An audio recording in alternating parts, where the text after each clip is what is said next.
నాడు సంపద సృష్టిస్తానని చెప్పి అధికారంలోకి వచ్చి జగన్మోహన్ రెడ్డి గారు సృష్టించి వెళ్ళినటువంటి వేల కోట్ల రూపాయల సంపదని తన బినామీలకి అమ్మేస్తా ఉన్నాడు.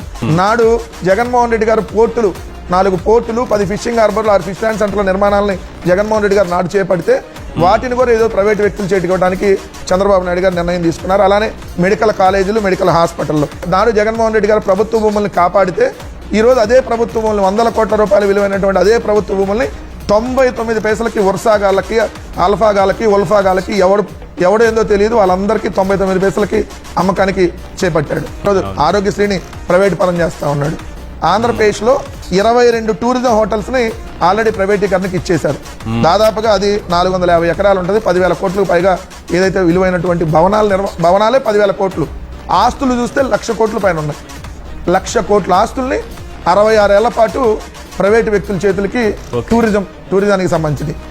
అలానే ఫైబర్ నెట్ ని ఏదైతే ప్రైవేటు పరం, దేవాదాయ భూముల్ని ప్రైవేటు పరం, ఇంకా ఏంటంటే సాగునీటి ప్రాజెక్టులు కూడా ప్రైవేట్ పరం ఇవ్వబోతా ఉన్నారు. రిషికొండను కూడా ప్రైవేట్కి ఇవ్వబోతా ఉన్నారు. అదేంటది రిషికొండ ఇప్పుడు వాళ్ళందరూ డ్రామా ఆడేది అందుకనే మళ్ళీ అక్కడ వేటేస్తున్నారు అనమాట. చంద్రబాబు నాయుడు గారికి ముందు నుంచి కూడా సార్ ఆయనకు ప్రైవేట్ వాళ్ళకి ఇవ్వడం అలవాటు. ఎందుకంటే 164 ప్రభుత్వ రంగ సంస్థల్ని ఆయన ముఖ్యమంత్రిగా ఉన్నప్పుడు ఉమ్మడి ఆంధ్రప్రదేశ్లో ఆయన ముఖ్యమంత్రిగా ఉన్నప్పుడు 164 ప్రభుత్వ రంగ సంస్థల్ని ప్రైవేట్ పరం చేశాడు.